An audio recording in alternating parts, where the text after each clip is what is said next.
I know we're all having fun talking to each other, but the day's getting away from us. I want to, first of all, welcome our Board of County Commissioners from Beaufort County. Thank you for meeting with us today. I look forward to this being an informative, as well as a cooperative and collaborative effort on both parts. I want to call this meeting to order, and the first thing that I want to do is get a motion for approval of an agenda. So moved. Second. Okay, we got a motion and a second. All those in favor say aye. Aye. Those opposed? All right, we are in open session, and now I'll turn it over to Chairman Evans. I call to order the joint meeting between the Beaufort County Commissioners and the Beaufort County School Board. All right, thank you so much. And then the very next thing I'm going to do is turn this over to our board member, Mr. T.W. Allen. He's going to say the blessing, and then we're going to eat. Dear Father, thank you for the food that's been prepared for us. Please bless our body as we continue to talk and make our school system better. Make our decisions your will. In Jesus' name we pray. Amen. Amen. And now I'll let Lisa give us directions. There it is. There it is. There it is. That's the direction. As our guest, if the commissioners will please go first, and she can tell you what that is. We did that. Jerry,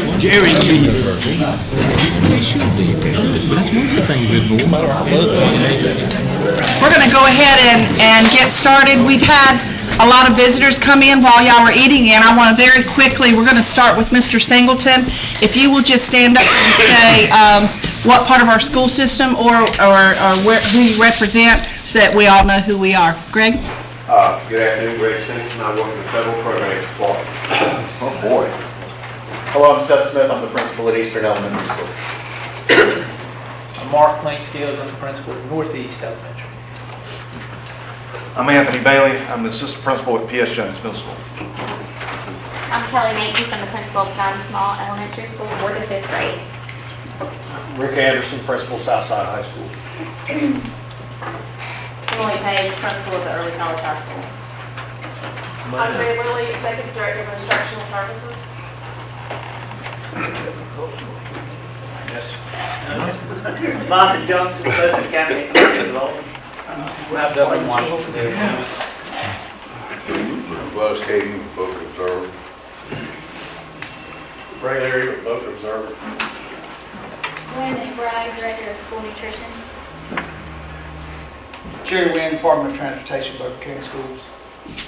I want to thank you all for coming. We have a couple of principals that had a lot of principal things going on at their school that may walk in while we're meeting.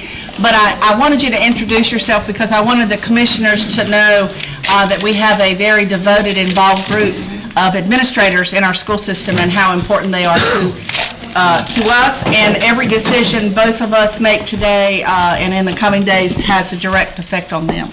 At this time, I want to turn the meeting over, and if you're still eating or having dessert, please feel free to do so.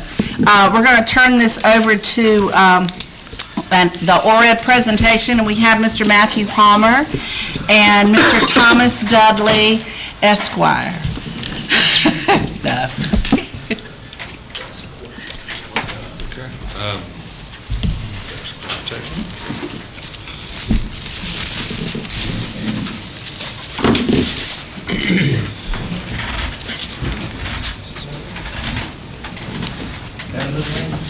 They may have to stand at the podium to reach the world. Can everybody see from where they're sitting? Does he need to come to the podium and get closer? He's just going The remote man. to work it. Okay.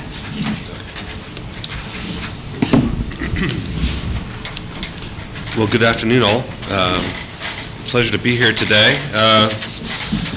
In the spirit of brevity and levity, I wanted to open with a Jeopardy-inspired quick round of trivia questions for you all.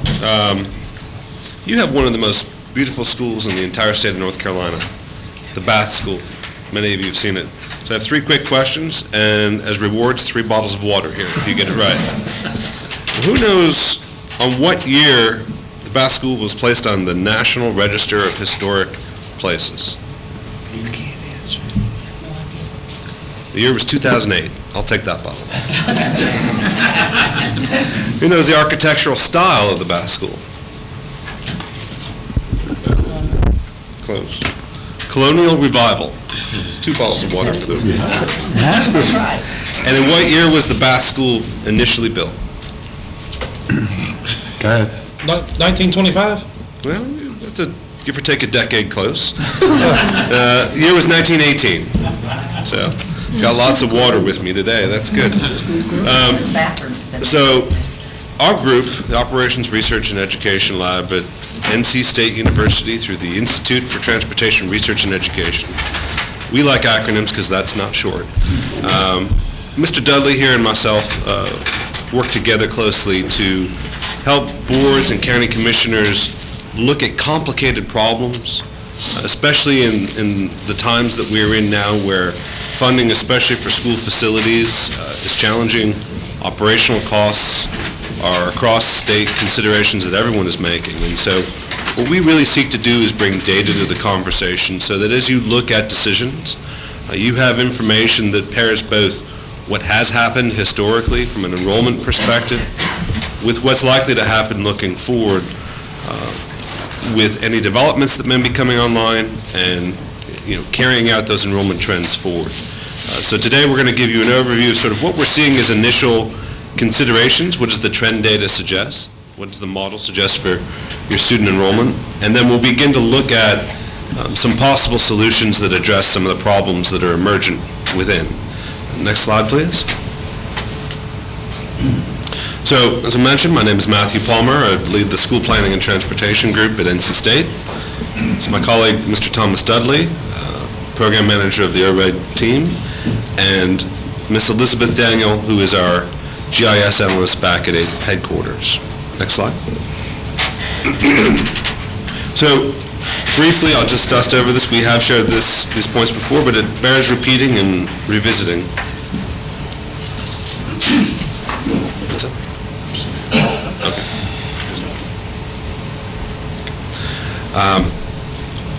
Certainly, counties and school districts rely on one another to succeed and grow. Our school districts produce the students, graduates, and ultimately the workforce that often occupies a county. However, we have a gap in planning in that because we have 2 different boards, and we certainly have county commissioners as well as the Board of Education, there's a spectrum of communication, collaboration, and coordination. We see some instances where that relationship is very close, and others in which our team works to fill that gap, to facilitate information across. And that's really what we do and why we're here today. So, again, briefly, the sort of bullet points here: workforce development, recruitment and retention of jobs. Schools play a vital role. We were referencing the Bath School earlier. That's a historic place. In many ways, facilities are the center of communities and a reflection of a community's value in education. They also do impact land values and tax revenue as well. Next slide, please. On the education side, the quality of a building has a direct impact on health, education, and economic outcomes. We see that here in the U.S., 46% of our schools are measured to have poor air quality. We know that air quality is directly correlated back to education outcomes at the school level. And from a job generation perspective, any investment in school construction, $1 billion to 17,000 jobs. And we can take that a number of different ways, but there's a direct relationship between the facility condition and some of these key indicators. So again, in a state in which we are not mandated that boards of education and county commissioners work extremely closely together, we try to bridge this divide. And moreover, we're bringing data and a third-party perspective to a complex conversation so that you're all able to make important decisions with information that's collected objectively and what's available publicly. Next slide. So today, we're going to reflect on the historic enrollment information, account for current and future growth, and then compare the existing school facility capacities with that projected enrollment growth moving forward. Next slide. So we'll review the land use study. I'll hand it over to Mr. Dudley to talk about the enrollment forecast, and then that all comes together through what we would sort of call a facility utilization or a capacity analysis table that will tell you about capacities over a 10-year horizon. Then we'll begin to consider what are some of the solutions available. We refer to it as optimization, but it's really looking at what might you do with enrollment boundaries and some facility considerations. So when we talk about the land use study itself, we're looking at both the historical information related back to numbers and raw data, but also importantly, we've gone and met with folks in your community, the planning leaders, the development leaders, those that have intimate information on transportation projects, water and sewer considerations, land assembly. Those are the key factors that are going to influence rooftops and ultimately influence children in the district. Next slide, please. So, I apologize for the fine print. This is only to suggest the topics that we've covered in these conversations with your community members. Next slide, please. And these are the developments that we have online right now in the county. You can see we have a handful in the county itself. The Ellis Cove Road project over in Bath, we've got 14 lots that will be coming online, and then a handful of smaller infill projects, and then several travel trailer parks on Miller Road and Chocowinity. In the city of Washington itself, we've got Northgate with the build-out of Phase 1 and the anticipated uptake of Phase 2, as well as Iron Creek, where there's about 25, at the time of interview, there were 25 units still available. We did not have additional projects in Aurora, Bath, Bellhaven, Chocowinity, Pentago, or Washington Park at that time. Next slide, please. Pairing that with the Harbor Revitalization Project, we certainly look at economic development as well. What are the long-term strategies for bringing folks to the county? Certainly this waterfront project, the revitalization that you've all seen on the waterfront itself that is ongoing, I think that certainly bears monitoring. It's not directly related to this project, but it's certainly one that we wanted to just sort of earmark and say, it bears noting moving forward on what that might mean for employment generation. Next slide, please. So just a review of some of the employment statistics at the county level. One of the things that you see certainly on the first line here, the estimated percentage population change between 2010, the census in that year, and the most recent estimate of 2017. At the state level, we have about a 5% growth rate. In the county itself, a slight decline at about 0.4%. When we look at that concurrent to other considerations, your median household income level, persons in poverty, those are indicators that certainly some of the challenges at the community and county levels are realized also in the school district as well. It would also bear noting that the cost of living is at 86.8. That's on a 100-point scale, so effectively it is more affordable to live in Beaufort, but one of the key driving costs of that cost of living overall has to do with the cost of housing. You're all very aware, I'm sure, of Beaufort is certainly a destination for retirees, and there are many higher price-pointed communities in and throughout the county. And that may not necessarily be student-generating, but it is influencing the cost of housing. So that would be one thing to be aware of. Certainly, I'm sure the county commissioners are, and with the Board of Education as well, is not only what's the aggregate number of housing units that are being built, but of those that are being built, are they age-targeted and/or are they student-generating? Next slide, please. So from an employment perspective, the county school district is the largest employer in the county. And then from there, we have a number of firms between 250 and 500 jobs. Next slide, please. From a transportation project perspective, there's two main ones that we wanted to notate. Next slide, please.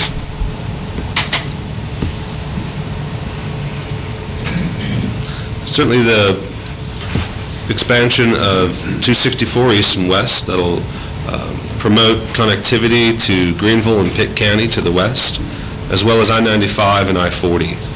So that's going to improve your overall goods and employee mobility rates, as well as the work that's being done on US 17 north and south, providing connectivity both to Virginia and down to Carteret County and Morehead City to the south. So overall, we're looking at increased mobility. But again, these are projects that are a few years out from completion and ultimately will be influencing what you're likely to see beyond the scope of this initial population estimation.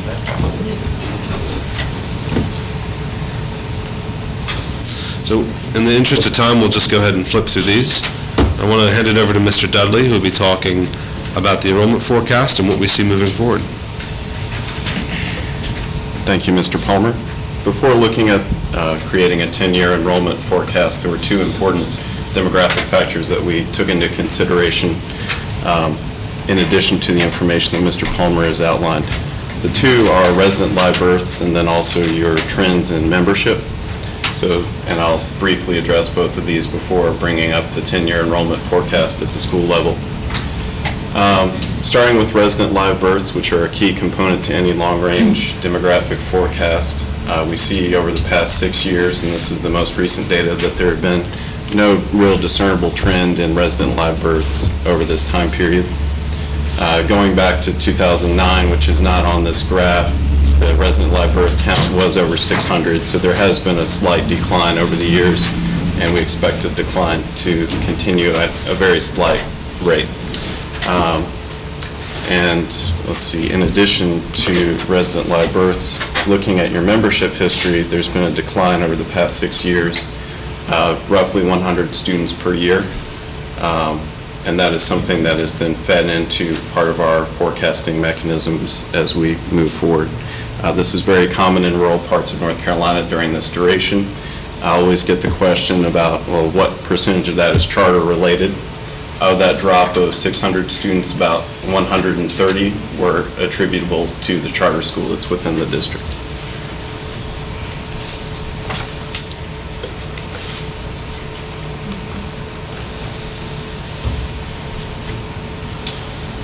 Here you'll see the 10-year forecast moving forward, and you'll notice that there is a decline. Starting 5-6 years ago, the school district was at a total membership or enrollment of around 7,000 students, and we expect to see a continued decline in the enrollment of the school district over the next 10 years to around a total of 5,500 at the end of 10 years. We also are capable of breaking that down at the school level, so I'll work from left to right here describing what we call our utilization table, sometimes our out-of-capacity table. The school name is the far left, and then we look at the capacity of the school as provided to us by the school district. The first column with the coloring is the current membership, so that's reported to us by NCDPI. And then working to the right from there, we have for each year in the next 10 years our forecast for the number of students that would be at those schools. The coloring for orange and red would indicate a school that's over its stated capacity. You see there's only one school there that includes that coloring. Green or yellow, or the schools are pretty much right at their capacity. And then the dark green either means moderately underutilized or too severely underutilized. So you'll see if you have a copy in front of you, for example, Snowden, which is the bottom school in the elementary block, has a current enrollment of around 160 students at a 400 and something capacity facility. The totals are also provided on here, so you can see the total, for example, high school membership versus capacity. So you can tell that currently the high schools are roughly at 58% utilization which goes down to nearly 50% utilization at the end of the forecast. So that's for each student in the district, there would be an additional empty seat at the high school level at the end of 10 years. Taking a step back, I'd like to talk about an additional sort of deliverable from us and how we contribute to this process. You've seen the results of the land use study, you've seen the utilization table, but we're also capable of doing comprehensive utilization, or comprehensive optimization either for new school sites or attendance boundaries. And what we're able to explore in some instances is situations like if the school were to be closed or repurposed, how do you dissolve that school's attendance boundary into neighboring schools? A typical example would be if you take a school offline, maybe 3 or 4 other schools would need to be in that impact region to be able to absorb those students.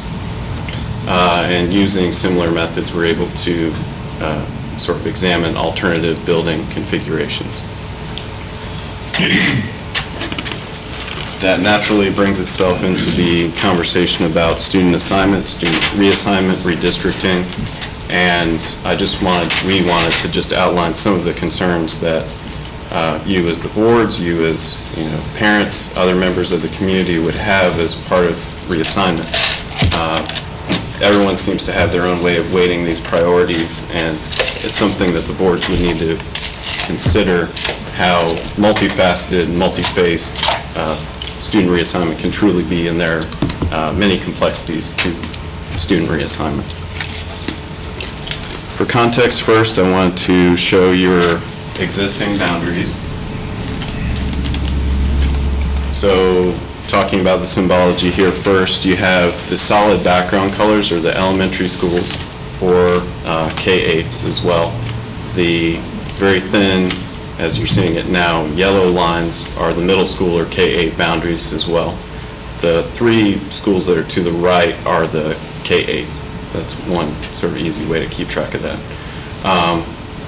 The red line that goes up the river and then also north in between Washington and everything to the northeast, that's your high school boundary in between those 3 high schools. Let's see. So as we looked at things geospatially here, there were 3 options that really jumped out to us. And let me start with the first one here. So this is looking at Snowden, which we mentioned briefly at the utilization table, with roughly, I believe, 160 students currently, and forecasted to lose a significant number of students in the future. As it's drawn here, instead of impacting multiple schools, simply the Chuck-Winnedy schools would absorb the entire attendance zone. Let's see, with that change, the Chuck-Winnedy schools, of course, well, to take a step back, of course, Snowden is a K-8, so we're talking about part of that population going to the primary school and part of it going to the middle school. Between those 2 schools, there would be, after that, roughly 70 seats to spare, so there would be some wiggle room there. The other side of the coin, of course, is increased travel distance for students that would be impacted as part of this reassignment. For additional context, the distance in between those schools is roughly 20 miles. The next thing that we'd be looking at here is the high school level, and this would be the closure of Northside High School, where the entire attendance zone could be shifted into Washington High School. That would be a reassignment of 400 students, and as we're looking at this, that would leave roughly 50 seats to spare at Washington. Again, these capacities have been provided to us by the school district. One item to note about this scenario is you would have one high school north of the river and one high school south of the river, which does work out. The distance in between these 2 high schools is roughly 16 miles, for additional context there. And the last scenario that we have to show, we're calling scenario C, which again is looking at the high school level where you are experiencing the most severe underutilization. This would be the closure or repurposing of Southside High School. and having its entire attendance zone be absorbed by Washington. There would be an additional roughly 10-mile commute added on to the travel times of students that would be coming from that southeast corner. One more important note about this scenario is we would shy away from this one compared with the previous scenario due to some of the information that we accrued as part of the land use study, because there is the potential for longer-term residential and other development to spill over from Pitt County within the current south side attendance zone. So that may be an important consideration for you to keep in mind. With that, we're here to answer any questions that we can about the study or inform any discussion that would take place between the boards. Thank you very much.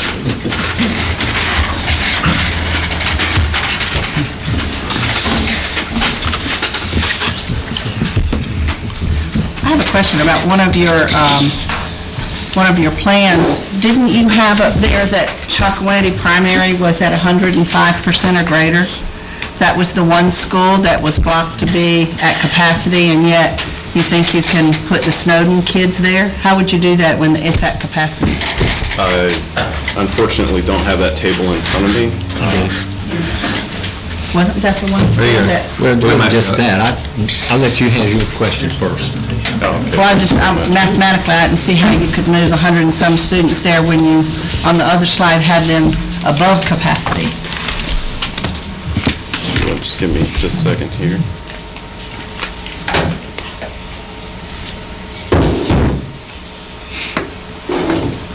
So I'm seeing on this that the current school that's at capacity would be Taylor, and then also Bath is close. Chocowinity has about 150 seats available currently, and that's forecasted to increase by roughly 20.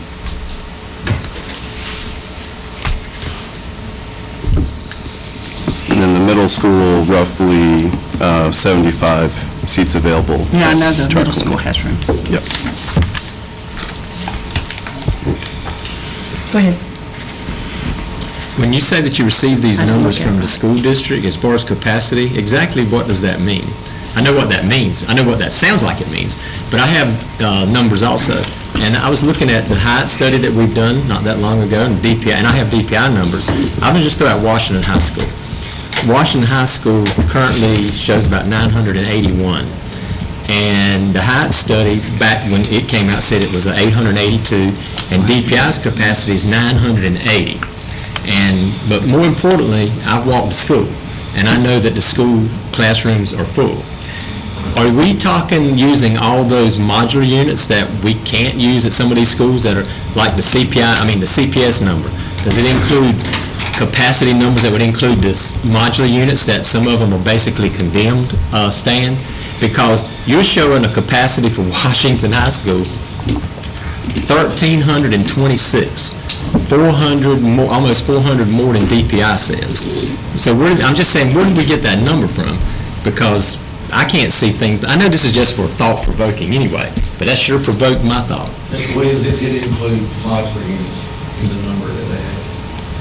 Okay. Filling all the modulars? Including the ones that are almost falling down at CPS? That's the number. Well, then that puts a flaw in this report right from the beginning. Yeah. Yeah. I thought we was getting away from all of them. Well, Yeah, our goal you're is going to to get away get from those kids because out of they're the going to pretty soon modulars. be fell on the ground. Right, you'll be picking them up. Not putting them I up. was very curious as to how Washington Right. High School was 80% or less than 80% at capacity, and it got students in trailers. That was kind of confusing to me. Yep. Well, And other schools too. Well, the other number that really, I just can't wrap anything around it at all, but maybe my chairperson or superintendent can help me. Eastern Elementary, what are we showing? I'm showing that we project next year 780 kids at that school. And that's about, we're about up that numbers now, is that correct? Yes, sir. Well, this report shows a forecast for next year, the 1920 school year, 450. So where does somebody think the 330 students are going to go from between now and next year? We'll lose a few, but I don't think we're gonna lose that many. Well, that'd be 40% of your population. Eastern's not gonna lose 330 students this year. No, just based on who you have there this year as kindergartners, the train of thought is, I would think, Mr. Smith, you could jump in and correct me, wouldn't you say that at least 90% of your kindergartners remain with you and go on into your first grade classrooms next year? That, if not more. If not more, right, that's what I was thinking. The bulk of your kindergartners do not leave you, they stay and go on into first grade, so to me, that would put your numbers out of whack right there. I'll just let it go. Does that number not include pre-K? How many pre-K you got, Mr. Smith? He ain't answered the question yet. Okay, so no, that's not No. the whole set number. Yeah. No, and your pre-K stay with you and go on into kindergarten with you, right? We can take this thought up another day. I just wanted to point out, because I don't have an audience with the commissioners that much, I just wanted them to understand that I understand that we're not going to go from 780 students at Eastern to 450 next year. Does anybody else have any questions? I know this is just a study, and we all look at numbers differently. Yes, yes, sir. I got one statement. This study is a great study. It's a good idea, and we need to continue the exercise. But already, I was surprised too at some stuff. But I think probably we need to have a re-examination of the study to make sure that the guys that are doing the study have the right information. I agree with you. I agree. The source of the information was, and that's a part of it. Certainly, we want to get rid of modulars. I, as a commissioner, realizing the overcapacity in the city, I'm not willing to put one dime to build another building. We've got plenty of buildings. The question is, how do we use them? But I wish the school board, I guess this is a joint effort of both the commissioners and the school board. I think the commissioners are actually paying for it, so maybe we should be one to say it. We need you to just go back and rigorously re-examine and vet the information that you have, because I think when you do, some of your conclusions are going to change. The other thing that I want to say is this. I'm opposed to busing kids hours and hours. Kids getting up at 6:30 in the morning and going to school.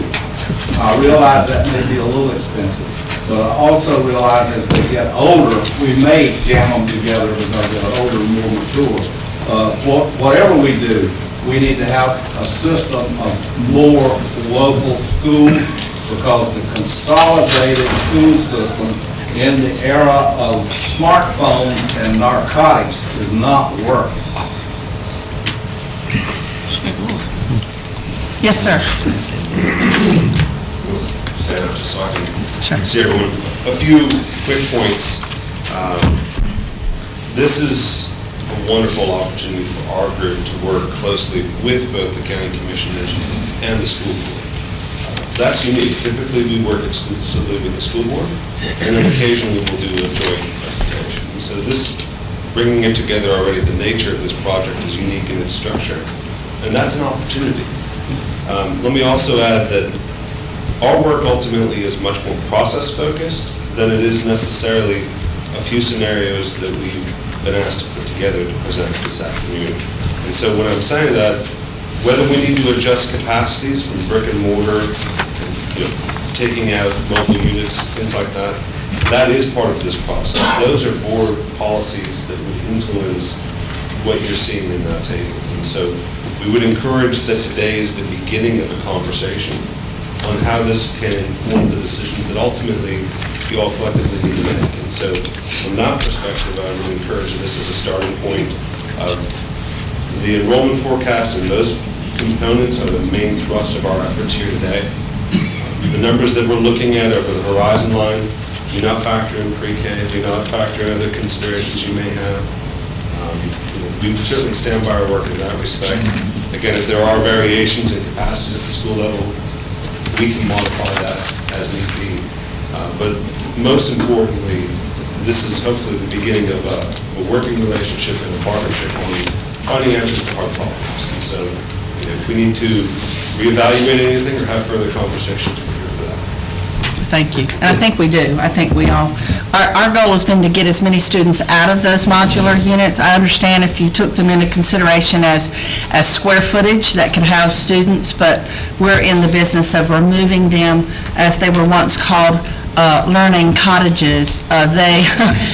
Some of them are really not, I wouldn't even put my favorite dog in them as a doghouse, because they either leak, or you can see the wind blowing through. I mean, they're not, and they're not used. I think half of them at Chocowinity, they're not used for anything other than storage, right?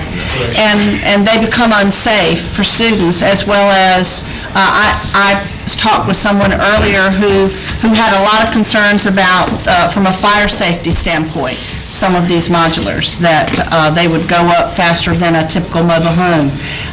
And I don't want to put any student in something that's like that. Yes, sir? Just one more thing. Did you have the height study? Was the height study made available to you? That was a $40,000 study that we paid for. You didn't have the benefit of that. I was not aware of that report, no. I can't believe that, who on staff is coordinating with you? On school staff? Yes. During the transition with the previous superintendent, there was not much coordination. That sounds like that's an important item. One consideration as well regarding transportation impacts. Not only does ITRI house the Irvine team, we also house the TIMS team.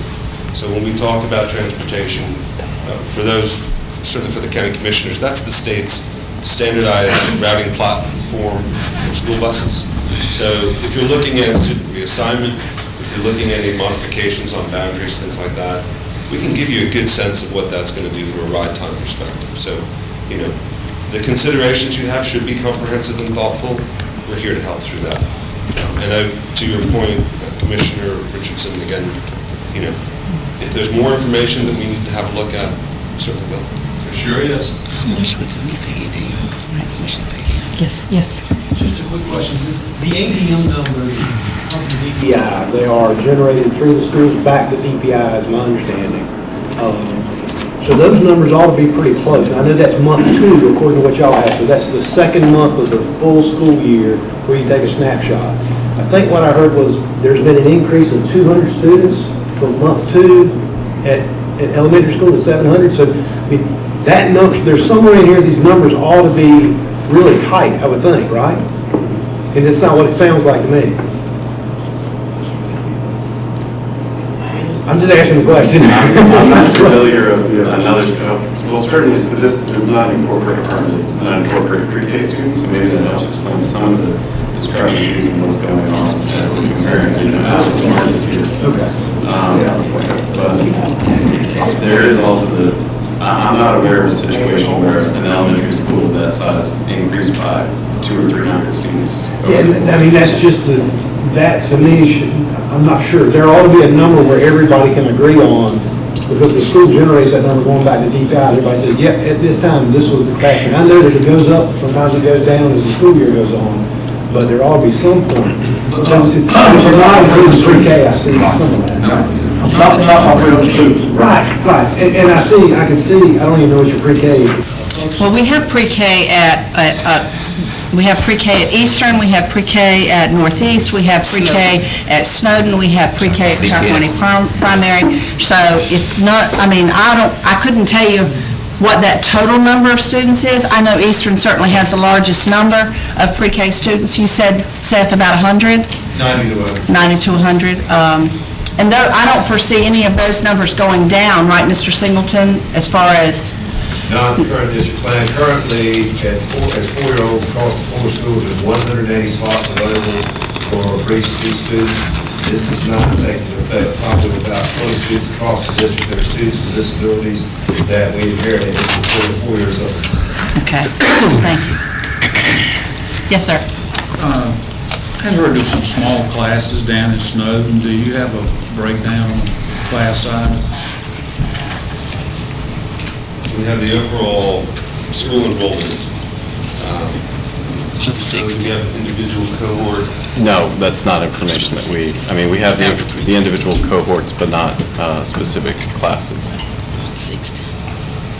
So you're talking class size like graduation class? or Say individual? the sixth grade and they've got 7 students.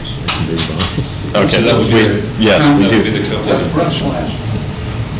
We do model that and how a specific cohort like that would move forward in the system. Yes, we do have that for each school. We Yes. don't have classrooms, we do have classes and cohorts. So we can tell you how many students by day.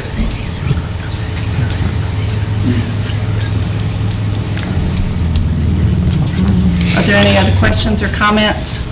May I ask real quick, since we're all here, it seems very critical. There's a particular school where there's a discrepancy, and we need to find out why that is.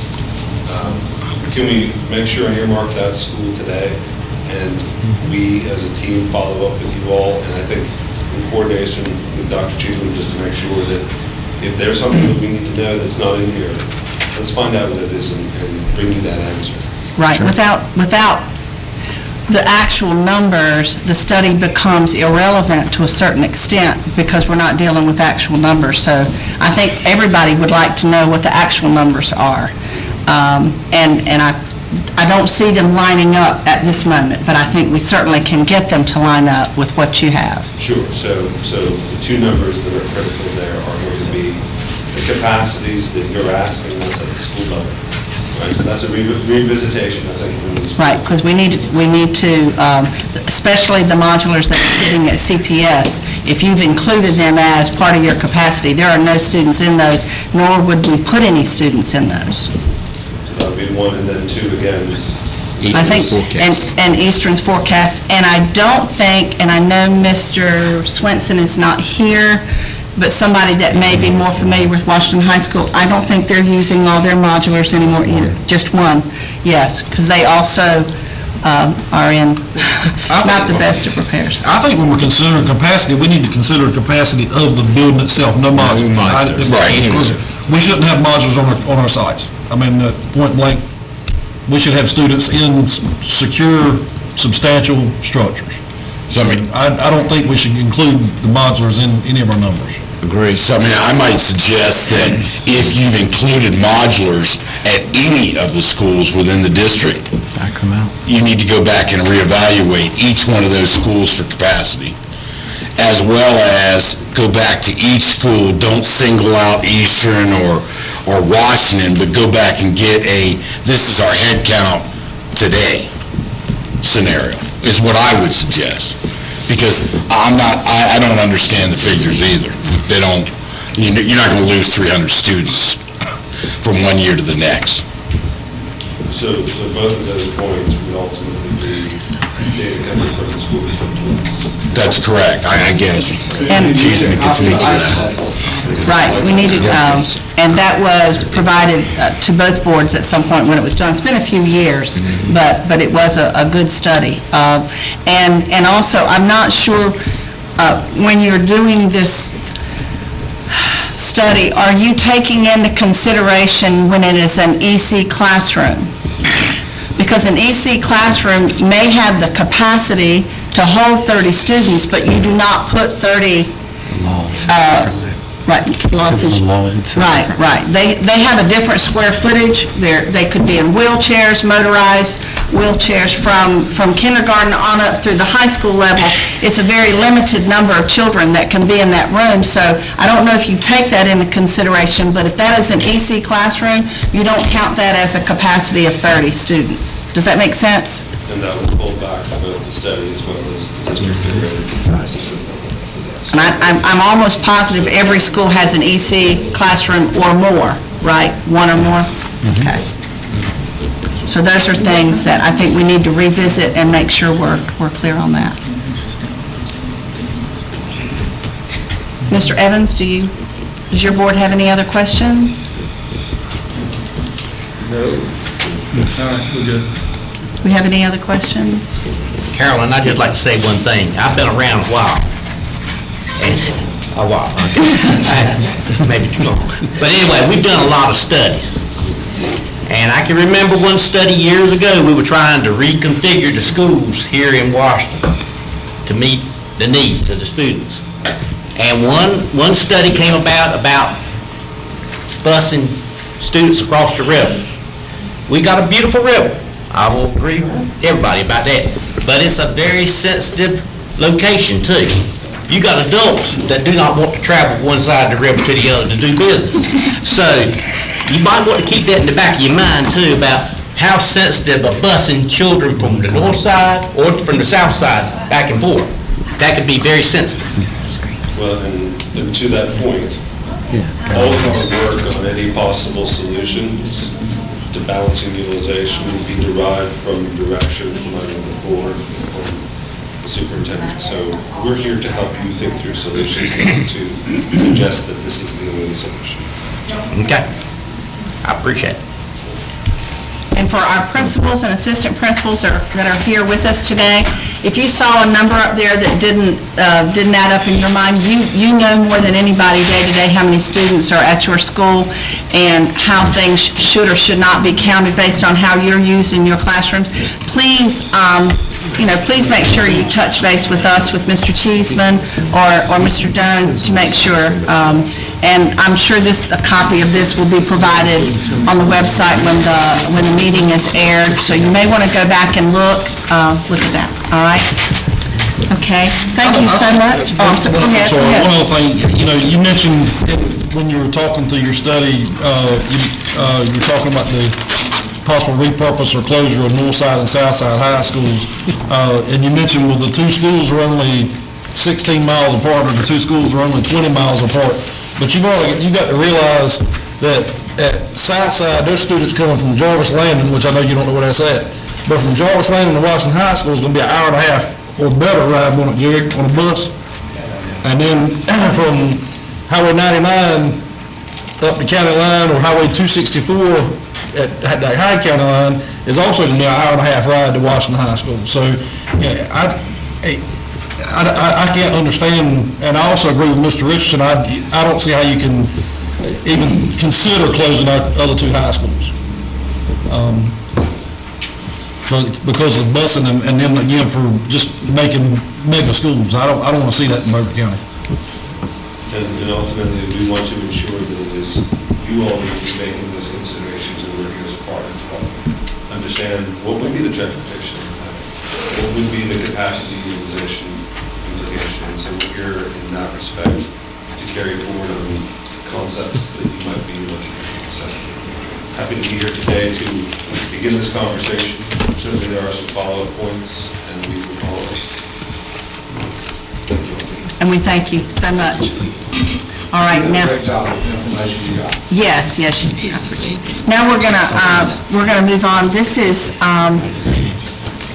Mr. Matthew Cheeseman. I hope you've all had an opportunity to meet him, our new superintendent. I was remiss by not introducing him at the beginning of the meeting, but I think you've all met him. I'm gonna turn it over to you.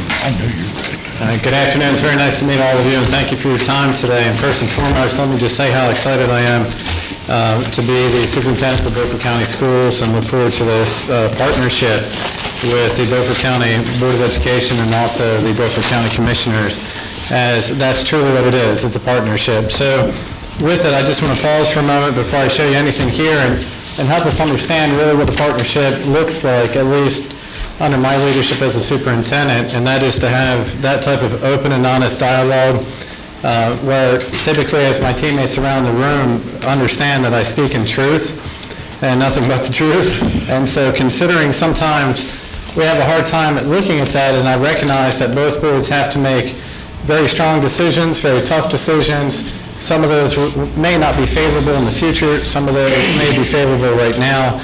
But in short, when you leave today, I look forward to the opportunity of establishing a joint education steering committee where the county commissioners, some of you, and some of the board members and myself can meet maybe on a quarterly basis. So you do have a grander idea of what's happening during the course of the year. So with that, just as I get started to this, I do want to provide an update about the Golden Leaf Foundation grant, as many people in the community are concerned that I made a recommendation to pause it. And specifically, I paused it being the new guy, as I had many more questions to the table than may have would have been asked initially. So I'm delighted to say that Golden Leaf did pause it for us. By tomorrow afternoon, close of business, we will be submitting additional information to them. that Golden Leaf seems to be very excited about right now. So I'm very encouraged that we will still be able to move forward with our Golden Leaf grant. And some of those revisions certainly will enhance our school campuses and also at the same time not threaten the integrity of what the original grant was written for, and that is to better our students and also provide those skill sets that our business partners are definitely looking at. So ultimately, all of us with that Golden Leaf grant right now are planning with the end in mind, so we'll keep you updated. We're very excited about it. So in short, as your superintendent, I just need you to understand that I'm originally from New Jersey, so don't hold that against me.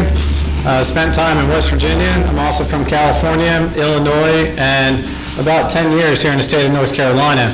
And the reason I tell you that is in my 25 years of education, there's not a lot of guesswork to it.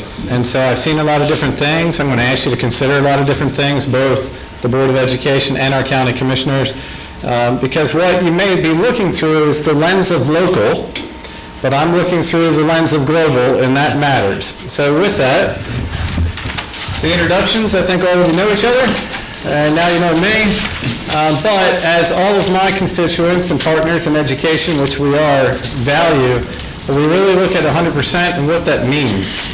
And so as we have these conversations and as you have fiscal dialogue with each other, and of course, as a county commissioner group, you're responsible for a local portion of the budget, and we really appreciate your consideration to that.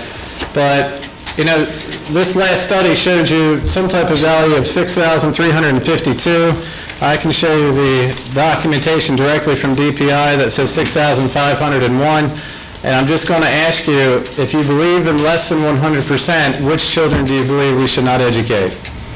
And that's really what it boils down to, is 1/3 of the actual group that needs to be in the room is in the room. The rest are our state legislators and the rest of our federal government people. And that's where we get an awful lot of our funding. But when I'm having these conversations, I'm talking about 100% of our students and 100% of our teachers. And so this is a picture I love to show people, specifically understanding of what we deal with as a Board of Education, as a school system, what our teachers go through, our school bus drivers go through, and just recognize the fact that you're going to make a decision ultimately about school finance that above the waterline on this iceberg, this is the climate. This is what people see, this is what they feel, this is how it tastes, this is how they chew on it. But they see very little in retrospect to the entire iceberg, which is the culture of the school system. So an awful lot of what goes on is that culture of the school system, what is below the waterline. And I think all of us understand here that the iceberg in the water moves because of the culture, not because of what people say, not because of what people see, not because of how they feel. It's truly the culture of what's under that water.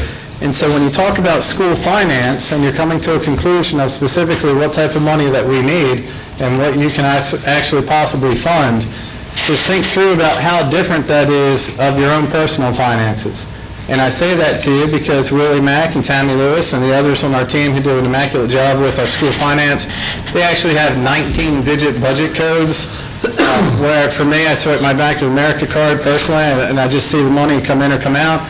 But at the same time, school finance is way different because there are requirements by state, by federal government, in terms of how we utilize our funding on those budget lines. So please share this moment with me about my iceberg, because you're directly involved in this iceberg. And I'll be honest with you, in your decision making, I'd like you to be a part of the culture of this iceberg to help us move the school system. So a lot of people often ask us, you know, really, what's the purpose of school from the business aspect? And I need everyone in the room to understand that as a 14-year veteran of chemistry and forensic science, teaching that subject in classrooms from Pennsylvania to California to North Carolina, I can tell you the education happens inside the classroom with teachers and students, TAs and students. Everything around that is the business of education, and that's what has brought us to the table today, is that business of education. So in short, I do receive a lot of questions from the community of, really, what's the purpose of the Board of Education? What's the purpose of what we do? And our core business is teaching and learning. So your decision-making around how you fund us will then lead back to the decision-making of what's most important around the business of education. And you may have heard that before, and if so, it's good to repeat it. And if it's new to you, you can use it again in your dialogue. But here's the exciting part about Beaufort County Schools, And last school year, you had 12 eligible schools that could actually be recorded by DPI in terms of school grades, school growth, all that good stuff. And really, as a county, do you know where your schools stand? And even more so, do you know the value of having that knowledge? Meaning, especially around that Golden Leaf Grant, when we talk to our business community, when we talk to members trying to come into the community, where they're going to relocate, this information matters. So from the state of North Carolina, from a business model standpoint, sure, letter grades and growth and proficiency, as a parent, I want my child to have an amazing education. I want my child to be loved by their teachers. Love her up, teach her socially, emotionally. But at the end of the day, when it comes down to business with North Carolina, it's how well did you move student growth? And ultimately, what's your grade? Because that's what matters. And if you don't think that's true, next time you buy a car, check the grade on the airbag of the car that you're about to buy. You know your eyes go towards it.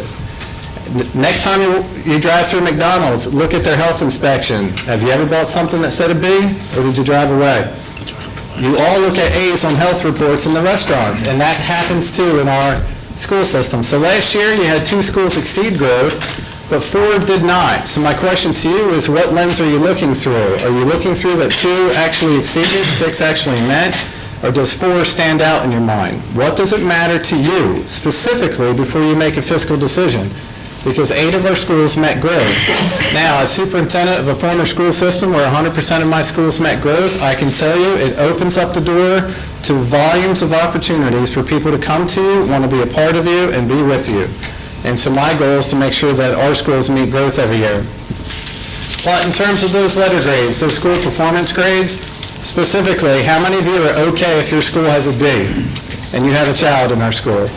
Does it matter to you? It does matter to us when we seek federal funding, local funding, state funding. It matters to us with business partnerships. It matters to us with grant partnerships. So in short, right now, you had 3 schools last year, currently, this year, are assigned a D letter grade. If you don't think that matters and you don't think that school adjustment enrollment matters, I can tell you, people like myself and others look to see very quickly what the letter grade of the school is. And if you don't think that happens, go to Realtor.com, look at great schools, bam, your letter grade is right there. And parents can make a decision without ever talking to you or talking to us in terms of what those schools look like. So that's where it was at the end of last year. But please be mindful, and this is like on delay. There you go. So this year, notice the plus minus. So we've been very aggressive, very assertive, at least since I've arrived, with an excellent team of principals, excellent team of teachers and other staff, that we believe right now, we think we can get 2 of those 3 schools out of low performing by the end of June. That's very aggressive. But notice, +3, +2, basically you had 5 schools last year within 4 points or 5 points from the bubble mark of the cut score line. Meaning that if, 10, maybe 15 more kids had a good day on test day, you wouldn't have had 3 Ds. You would actually had 6 Cs. So the key part about it is the entire school year around what you fund and what those initiatives and what those interventions are and all those materials really comes down to 1 good week in a testing classroom. And whether you believe that's fair or not, that's our reality. And so your state legislators right now are looking at that 80-20% of proficiency versus growth. There's some lobbyists right now saying let's go 50-50. But at the end of the day, your local school system is not in control of the business decisions around how we're going to calculate school achievement. We just lived through that. But wouldn't it be awesome if you had 5 Bs? Wouldn't it be awesome if you had 6 Cs knowing everyone was moving up? That looks like a school system that's moving. And that's what people want to see. And through your investment, we believe we can do that. But let me go back to 100%. Only 10 school systems in the state of North Carolina last year, and I think it was 10, I don't want to quote it exactly, but just about 10 school systems in the state of North Carolina last year had 100% of their schools meet or exceed growth, which means children are learning. Doesn't mean all of them went from a D to a C. Some of them stayed at a D but met growth, meaning they're on the right track. So considering, wouldn't it be awesome, can't you envision it, that 100% of our schools in Beaufort County actually meet or exceed growth? Can you imagine that marketing scheme behind that? Can you see that across the state? Can you see it regionally and even nationally? When that happens, people from all over the country start calling your principals here as to how they made that happen. And well, it starts with your type of funding. So I stood before you a few months ago as the new guy, and I'm still the new guy, just not so much the new guy.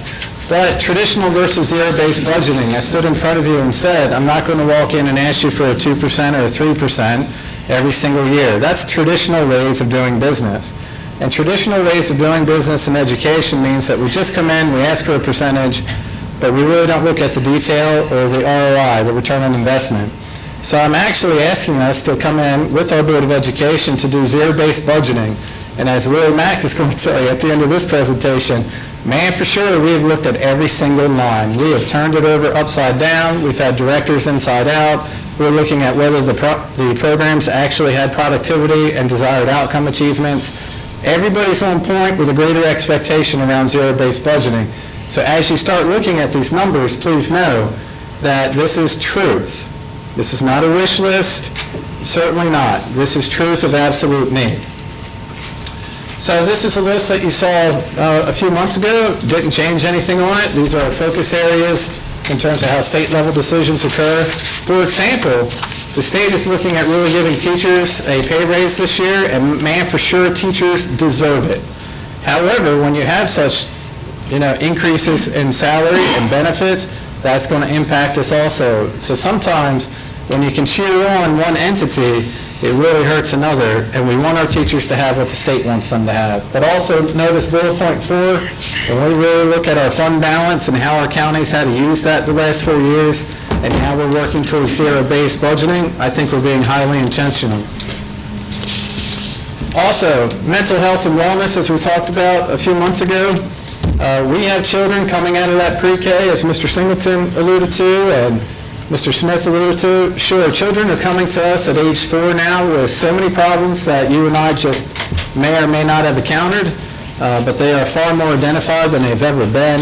We have kids that absolutely have greater needs of just circumstances that you and I close our eyes and we wish we could fix it for them almost overnight. But considering that, we need investments around that. Now, the good part about it for Beaufort County is we did receive a 5-year grant. We're one of 3 school districts in the state of North Carolina, including Stanley County and I believe Cleveland County.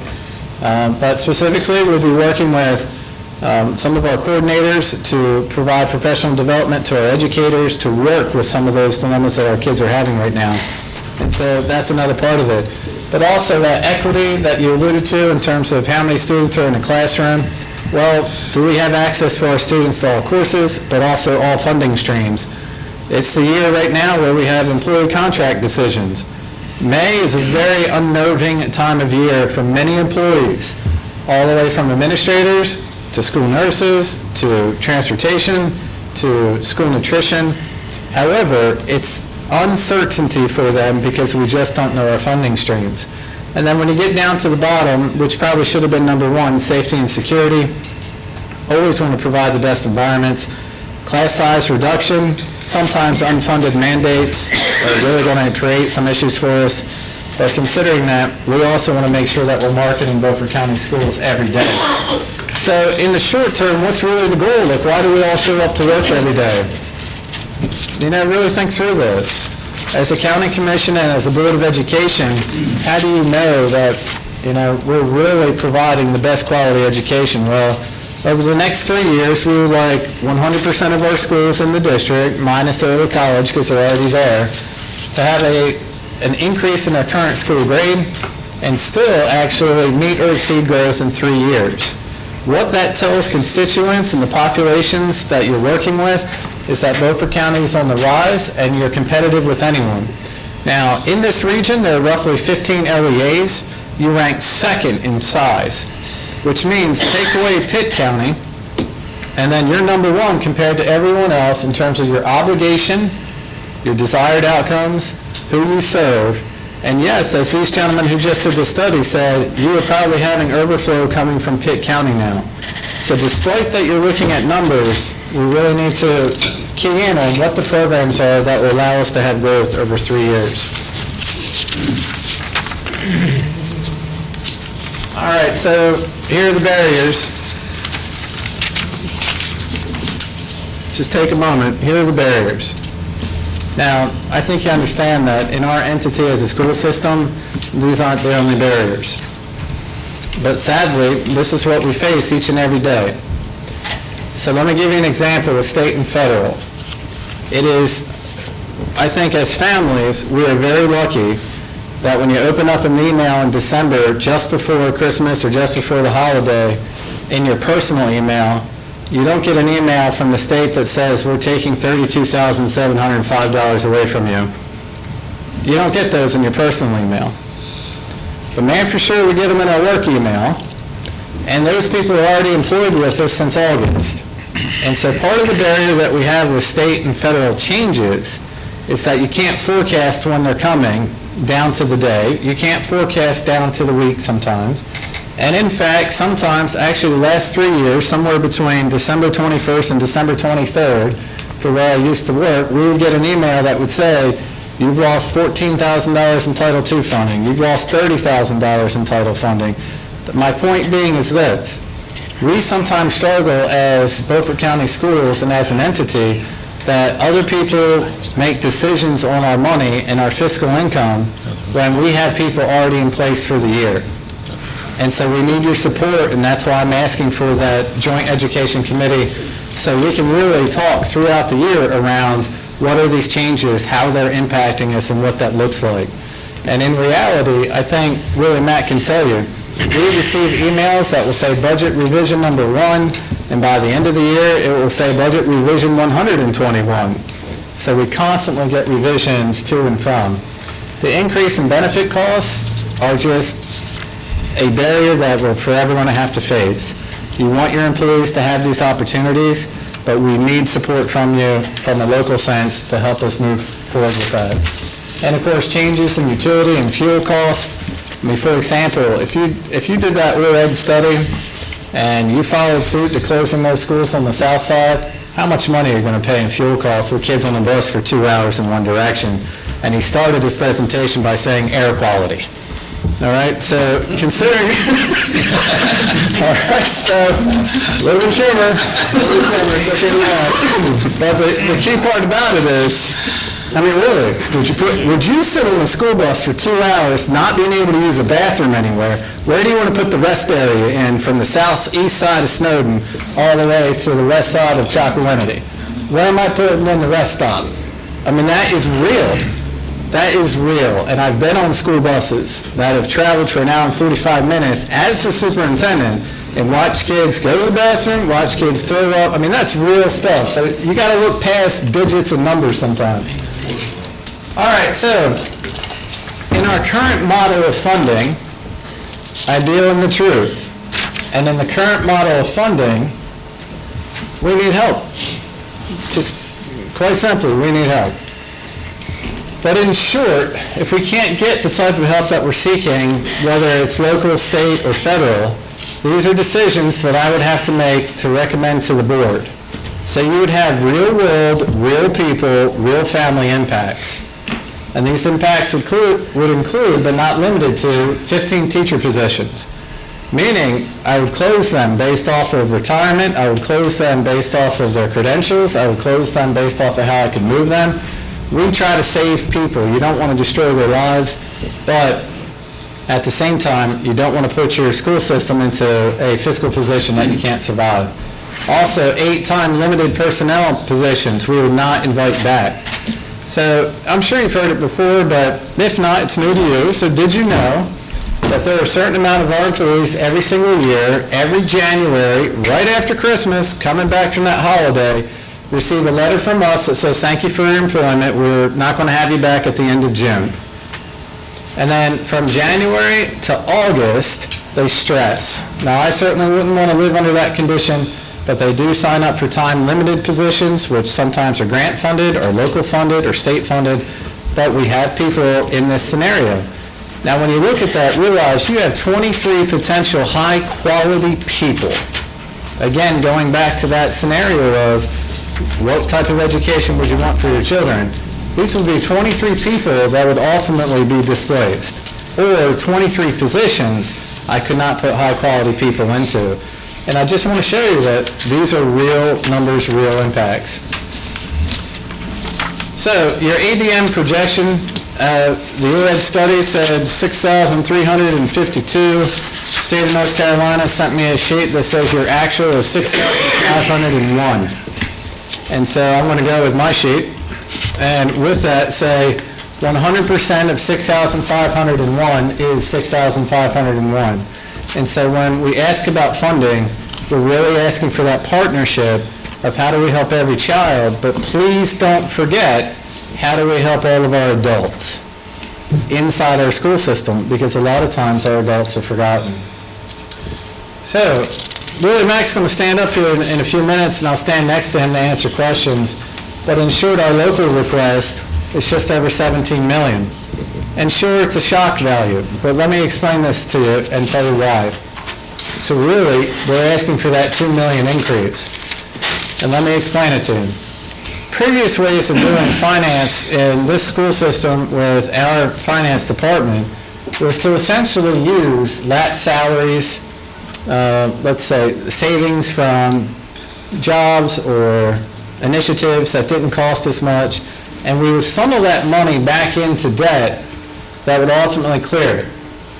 And so being a new guy, under zero-based budgeting, I asked Willie Mack and Tammy Lewis to flip the model of how we do our funding to really show exactly what all the needs are, exactly what all the holes are, so we can do zero-based budgeting and, in short, determine what programs have to stay, what programs have to go, so on and so forth. So considering this, in fiscal year 19, we're right at around 15 million. Now, please don't do the math straight down the page, because what you're not seeing there are like fines and forfeitures and some other things in the middle that fills in that gap. Now, when you look at your capital, there we go. When you look at your capital, I wanted to be thoughtful, and I didn't want to walk in the room and say, dear goodness, you have a $15 million need, without saying to you, well, let's break it down and really look at what that means. So, in short, if you took out the modular replacements, which our board has clearly made some thoughts around, do we want mobiles or just brick and mortar? Well, if you take out your modular replacements, then you're now around 8 million and some change. But you know what? It may be really unfortunate at one point, but just really unrealistic to walk in and say, can I have $8 million? So in terms of this board, the Board of Education being very thoughtful, they said, let's go back and prioritize exactly what we need right now. And I thought that was very responsible on their part. And right now, exactly what I need right now is 1.2 million. And you're going to get a chance to see this list coming around. But what I asked this Board of Education to do was to show you the truth. So you're about to get a packet and a list of every item on that walkthrough, A to Z, on the walkthrough around the capital outlay. This is the truth. Now, what I mean by that is, it's not annotated. Nobody cut anything off and said, hey, you guys just look at the first quarter of it. In the past, our Board of Education would typically look at the entire list, make cuts to it, then present it to you, and then come back and make cuts again. I mean, this is everything. So in short, this is all chapters of the book, even the footnotes, even the references, it's everything. And it's not been, how do I say, manipulated in a way that says one is versus the other. But in short, we're looking for that type of priority and that type of help. So you're really looking in Beaufort County Schools around an annual budget of $74,600,000. And that seems like just an awful lot of money. And it is.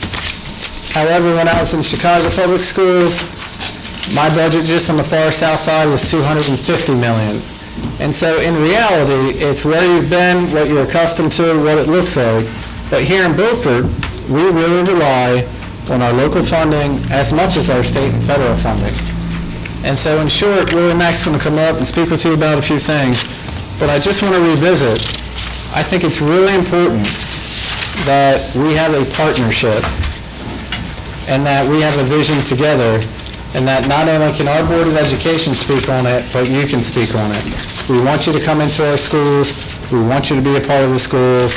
I mean, I was so excited, you were so excited about the Golden Leaf Grant. I was so excited that many of you called me about it. And so it's been great to sit down with some of you and learn from you. But I think if we can look at a quarterly joint education steering committee to understand the impacts of change while they're happening, I think it can go in a positive way. But here's just the last part, and then Will and Mac, you can come up here. On payday, 100% of our employees expect 100% of their pay. And we're not one of those school systems that has to hold their breath, and there's some that do. And on project day, we want 100% of our kids to have 100% of their needs. And on assessment day, we want 100% of our kids to give 100% of their best, so we can truly be evaluated at 100%. And what's interesting is you often hear our coaches in athletics say to the children, get out there and give it at 100%. So that matters. That absolutely matters. And so just in your life and just in where we are right now, I want to make sure that we as a partnership really look at what that number means to us. And I'm going to ask you to consider funding us at 100%. Thank you very much. Will Mac?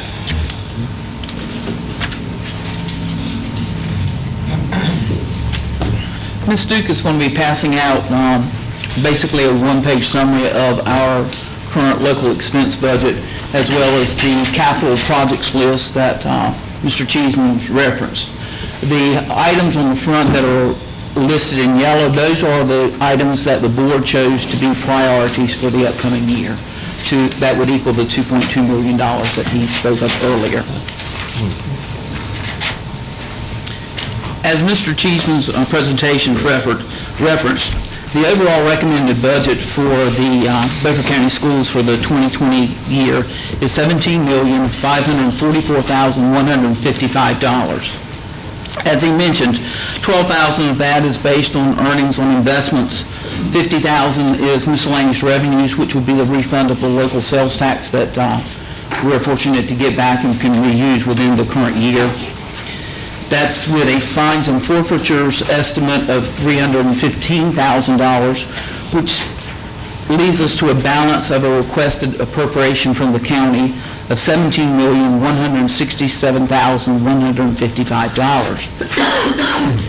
If we look at what we are currently funded in our county appropriations from Beaufort County Commissioners, it's $15,157,502. which brings us to the difference, again, that Mr. Cheeseman referenced of $2,009,000. If you look down below on the next section of the handout that has been passed out to you all, I wanted to give you a couple of the summaries of those items on how we came to that $2 million.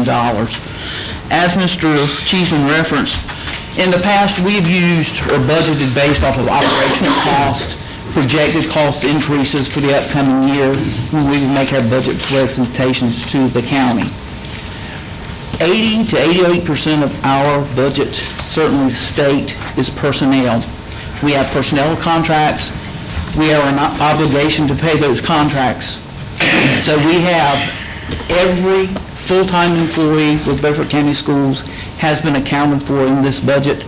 Their fringe benefits, their health insurance have all been calculated to come up with an estimated cost for the upcoming year. So if you look at the first item up, personnel changes, again, you have the zero-based position budgeting. You have an estimated raise of 3%. You have increases in the retirement and health insurance costs, and then some shifting within the personnel to maximize dollar and position allotments from the state for efficiency purposes.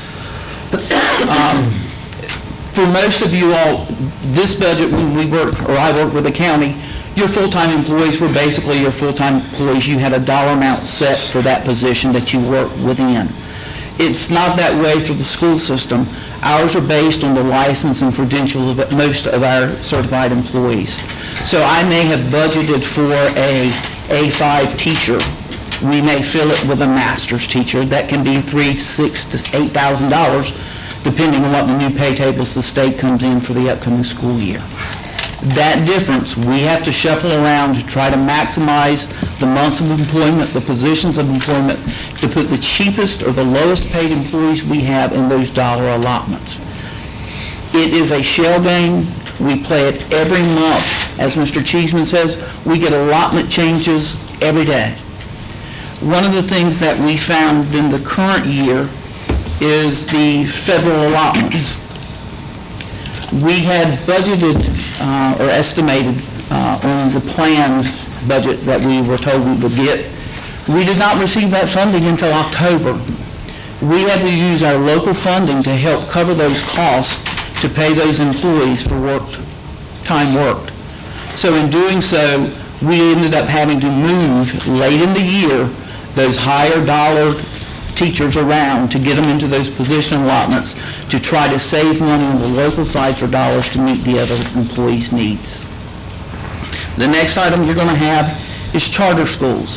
For every dollar Beaufort County government gives Beaufort County schools, about 6.21% of that, or 6 cents, goes to a charter school. So if you look at this increase that we're asking for, we would be sending an additional $125,000 to the charter schools that we currently have based on fiscal year 18 data. We have approximately 54, you may call them departments, or we call them PRCs based on the activities within the local government, the local school system's budget that has not had increases. This $62,000 gives us about a $3,000 increase for each of those departments for supplies and materials. We have, in the past, held them on their current expenditures from the prior year when we've done budgeting. Projected fuel costs. Mr. Wynn told us that his fuel had gone up about 30 cents per gallon. We are estimating about a $378,000 increase in fuel costs if the current trend holds for the upcoming school year. The other item that you're going to see is about $480,731. Again, the allotments that we receive from the state and federal government come in three categories. They come in a dollar allotment, they come in a position allotment, and they come in months of employment. We have based our budget that we're presenting to you today on a 3% raise for those that are in a position or months of employment allotment. But those that are not in those and in a dollar allotment, we have budgeted the raise, but we did not anticipate an increase in those revenues from the state. We keep hearing of ranges of percentage increases that we'll see. There's a large or vast difference between the current budgets and budgets being presented. And as much as this budget, as Mr. Cheeseman says, is based on truth, it will all change for me when the state and federal government give us our money and we fill the vacancies that we're anticipating in the upcoming school year. And the last item is $424,000 of fund balance. In fiscal year 18, Beaufort County Schools used or appropriated about $225,000 of our fund balance. Based on our fiscal year 18 audit, we have a fund balance of about $1.46 million.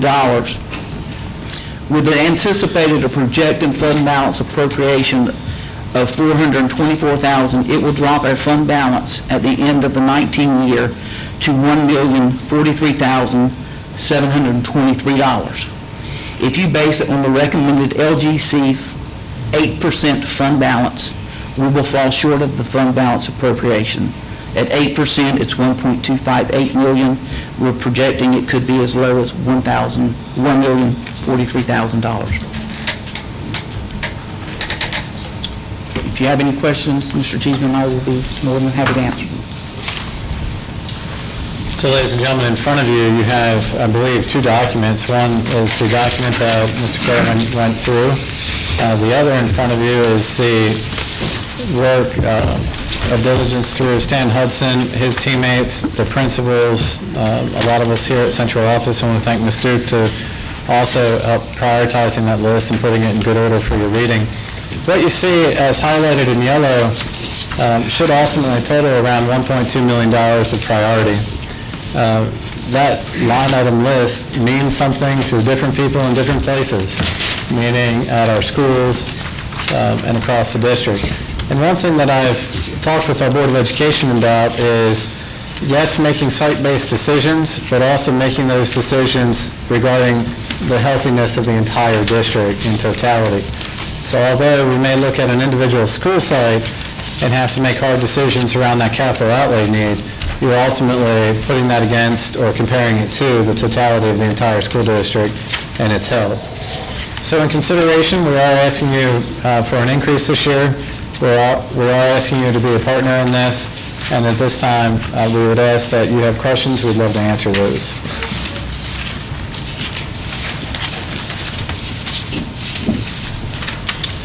Chairman Rutherford, would you like to say anything, add to it? Well, I'm sure you need time to kind of chew on these numbers and look at what they mean. As a board, we normally, since I've been on the board, we have to go through this and sometimes modify this priority list many times, because what is current today, when a roof starts leaking tomorrow, everything changes. Yes, ma'am. And in eastern North Carolina, I don't know about you, but we've had an awful lot of rain, and we're not even at June yet. So the numbers you see are what we've come up with, but they do have the ability, and I am pretty sure they will change. We will have things that'll come up at some of our buildings that will shove something else that right today we see as a priority. But like I said, a leaking roof in one of Mr. Anderson's classroom will take a priority over us doing something else at his school. So bear that in mind. It doesn't erase the priority that we've got here today. That's still a need that these principals have expressed to us. But we do often, and we have come to you, I know, many times and said about the chillers, which are notorious for going down. But I would ask you to look at it and ask any questions. And do my board members have any questions or comments? Jerry? Yes. Yes, Jay. Commissioner Ward? You've showed us on the local budget, the increase that you're asking for. You're comparing 18 and 19 numbers and 20 numbers. Can you give me what that looks like with the federal dollars and the state, a comparison? You mean in terms of what we're going to Yeah, I hope for from realize them? the state is the big one, but, you're asking us for a 13.2% increase. I am.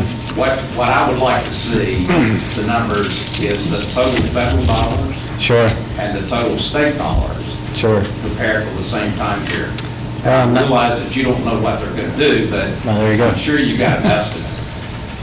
Well, any estimate might be my error in actually weighing in on that right now, as we don't have our state planning allotments yet, and our federal application is due on June 30th, but I'm certain that Mac might be able to put something to send to you. And I'd also like to see those numbers, those three numbers for 5 years ago. Sure. And the enrollment 5 years ago and the enrollment today. Sure. And the projected. Sure. With the total dollars of all three sources, what that looks like on a per student basis. We can do that for you. And I'm not looking for 5 years, numbers for 5 years. Right. Just want to see them from 5 years ago versus what we're looking at for 2020. Right, and Commissioner, I would also like to add to that, in whatever we give to you, I'd like you to consider, as you're looking at those numbers, the critical needs of our students and our staff when you look at numbers. Because when you see those numbers, you don't see the storylines of what children are now coming to school with and what those needs look like. So when you look at number to number and you're shopping in two or three different places, it's not like going to the car lot looking for the best deal. In reality, I'm serving different kids today than I served last week, which were different than the previous week. And so I ask that you have consideration to that. So as we give that information to you, please understand that when reading between the lines, there's an awful lot that we need to really look at in terms of where our students are now and where their families are now, especially after a hurricane. The other question is the amount of money that goes to the charter schools. Oh, yes. From the local budget. In that, is that also including the school in Janesville, the Northeast Biotech? Yes, sir. So that's in there under charter schools. Yes, sir. They receive a portion of our local county dollars, and they also take a sizable portion of our state level fund. So we're taking local tax money in Beaufort County, and we're sending it over to Janesville in Martin County. The money follows the child, wherever county they go. The money follows the child. But if you talk to people like we've had to talk to them recently, Yes, sir. over the last 1 or 2 years, Yes, sir. they say it's only state money. There's a misconception out there. Sure. There's a certain truth that would probably have to be marketed so everyone understands. Absolutely. But I'll be honest with you, with your type of funding from the county, I'm pretty confident that Beaufort County schools can rise to the point where students and their families will not want to leave us. Thank you. Thank you, I appreciate it. Moving back, on the charter school, I see the $125,000 increase, and I understand what the total number is, but can you just kind of give an estimate to the commissioners? Because that's not what we actually send to charters. That's the increase for next year. We send $800,000 plus this year. Yes. So what's the total Actually, it's number? about $970,000. I believe this figure comes in on $167,000, $160,000 for the charter. I'm sorry, I was trying to write 900 and now you're Give me just 1 second. Still municipality money. Well, that's what I wanted him to say. And I want to make sure everybody understood it wasn't 125. It's just under $1 million is what leaves here and goes to other schools. So we don't get to spend everything you give to us. No, certainly not. That's another one of those issues. It's just about every dollar we receive, a portion of that goes to charter schools. Or to somebody. Based on this budget of the county appropriation of, it's going to be close to $1,095,000. I did not put the final forfeitures in there. I'll give you that one more. Just for your information, I sit in on a lot of the discussions when that school was first started. Which school is that, sir? The one at Northeast Technology. Nursville. I know, that's what I'm saying. That's not sure, but I'm understanding it. Go ahead. And we were told several times at our meetings in Roper that school would be funded through the NC State University budget. So will we, sir. Through the NC State 100%. 100% accurate in your statement, and I fully agree with you, and I'm also in agreement with you that you're disappointed to learn that it's not. And it was going to be put at the Vernon James Center because they had capacity. Yes, sir.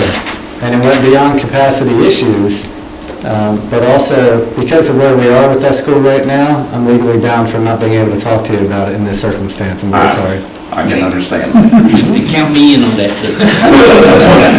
that you cannot talk about. But sir,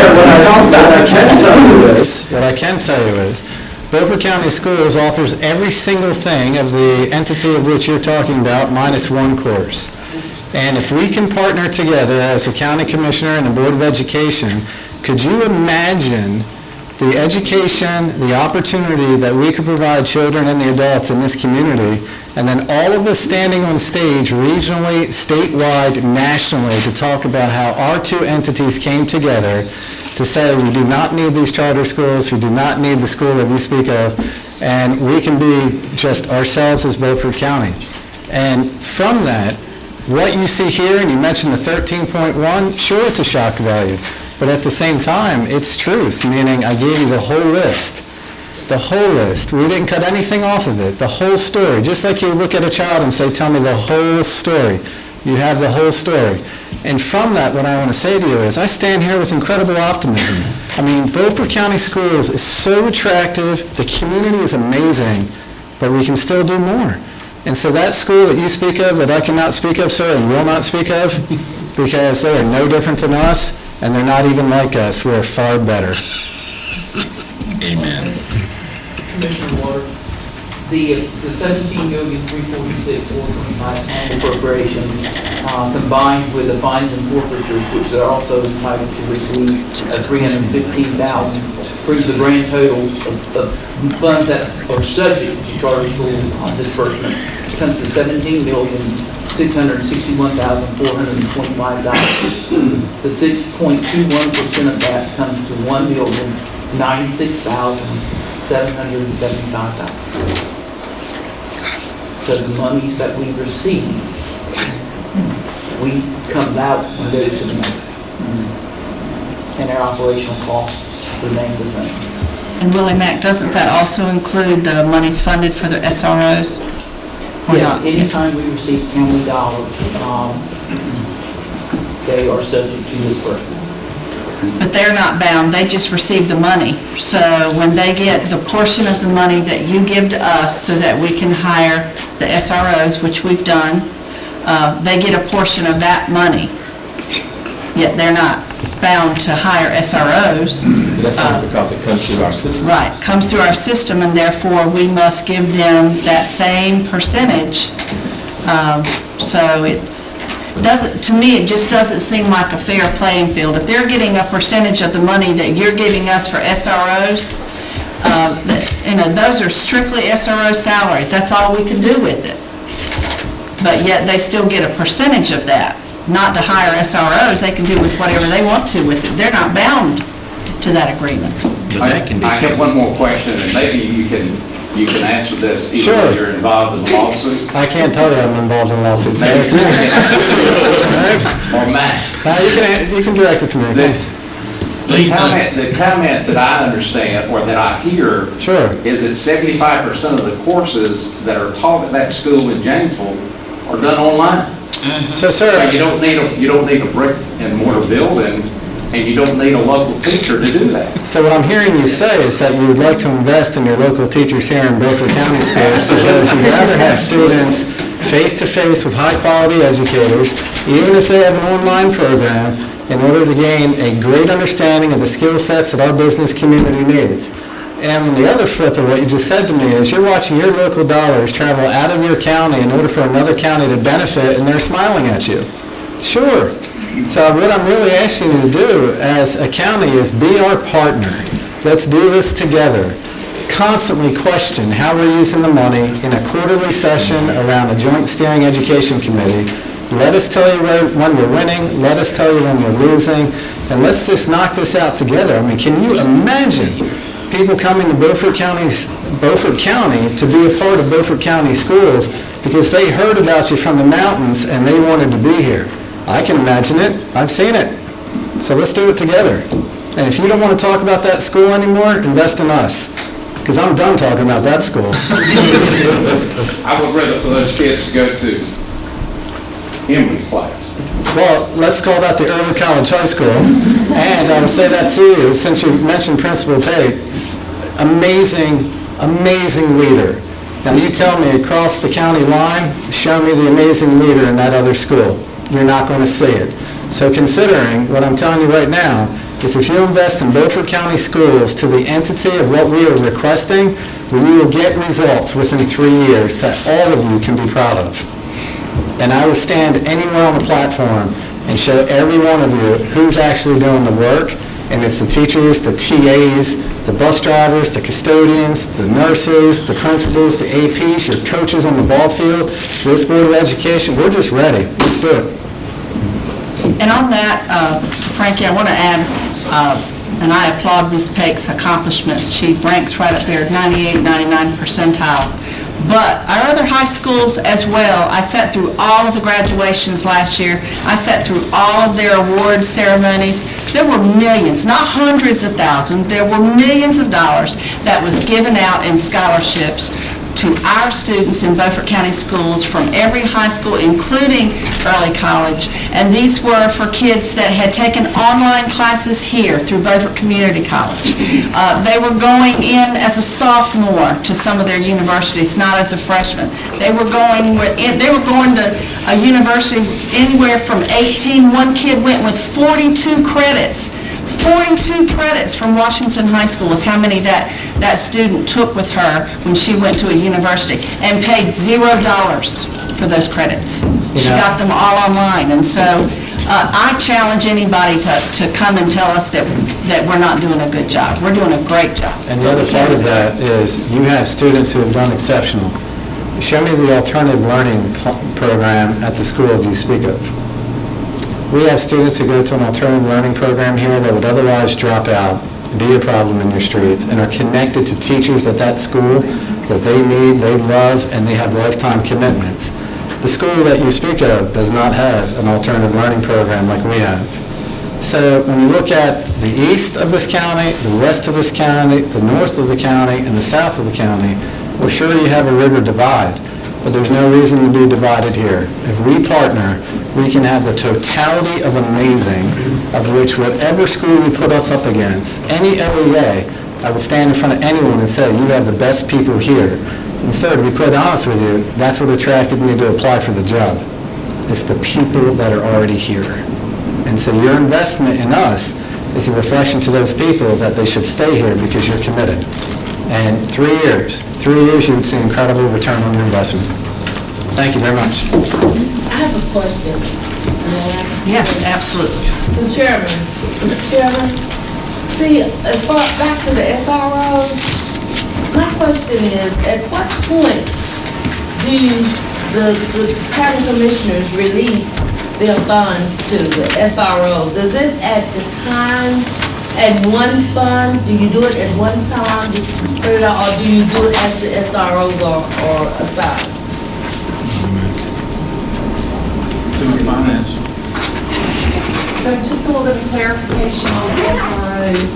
The county hires and pays for the SROs, not the Board of Education. We do an exchange of funding where I write you a check and you turn around and give it back to me. But the sheriff's office, they hire the SROs and the county funds those. But don't we have to give a portion of that, Matt? Because it flowed through Even though it us? flows from, we're paying you back because it's under your appropriations as SRO. So We can that's- certainly talk about fixing that and changing the way that what we're doing that exchange there. That'd be great. Yes, that'd be wonderful. Once it comes in, they get a cut. 6 cents, 6.21%. Okay, thank you for opening that door. That'd be fantastic. Can I ask a question around that too, just for clarity, because it's something that's come up to me and I didn't have the answer.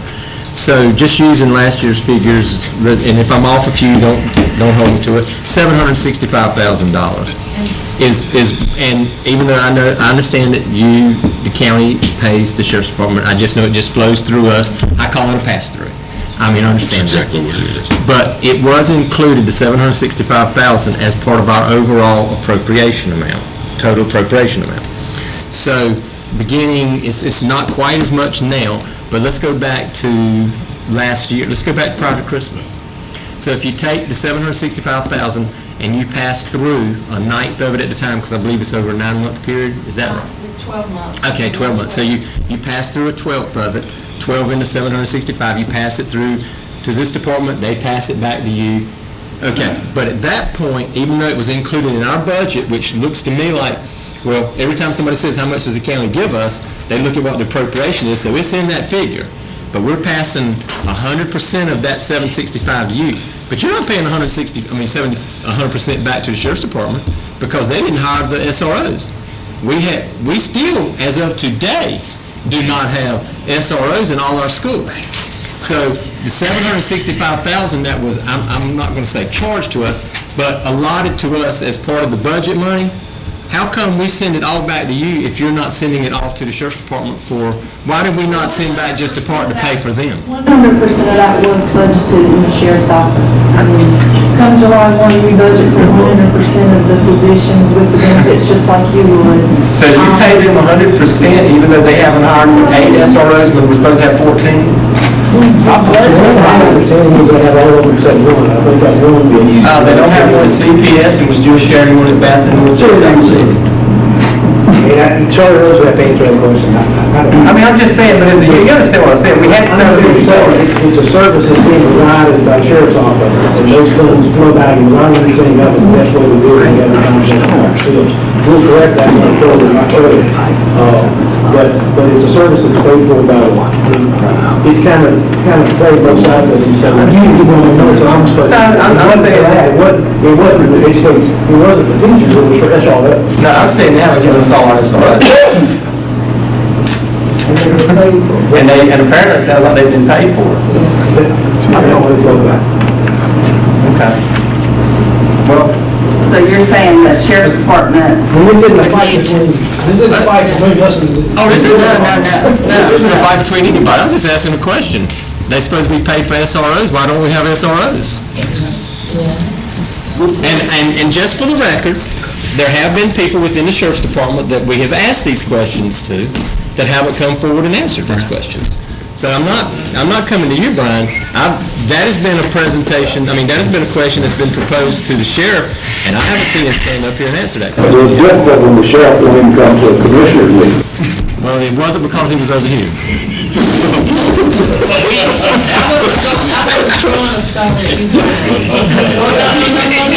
No, I just wanted to find out, why we had SROs, we're paying SROs and they're not there.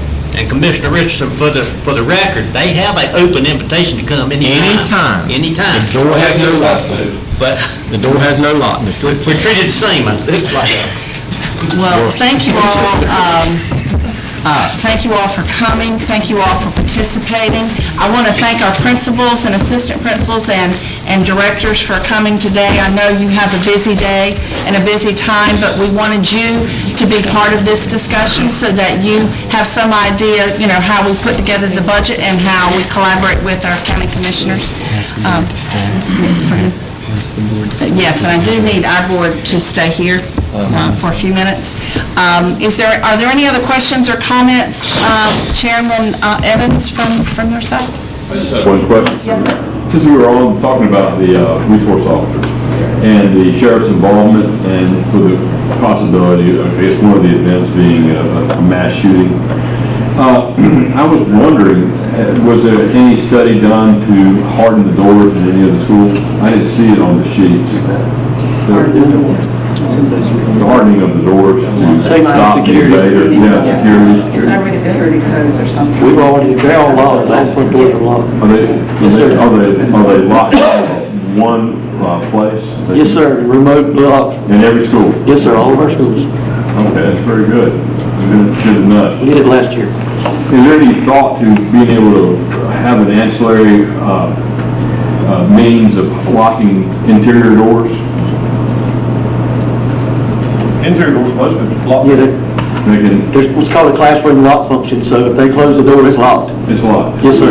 And it takes a key to get in the door, you can't, it's locked. The outside of it. Yes. Okay, good. But we do have an issue with some of our schools having detached buildings and kids having to transfer, so we do have open doors because we have to have them transfer from building to building. If I had to come here today, I would have gained that information. Thank you. any motion to adjourn? So moved. Second. Thank you so much. See you. We'll take a quick break. Yes, sir. Thank you.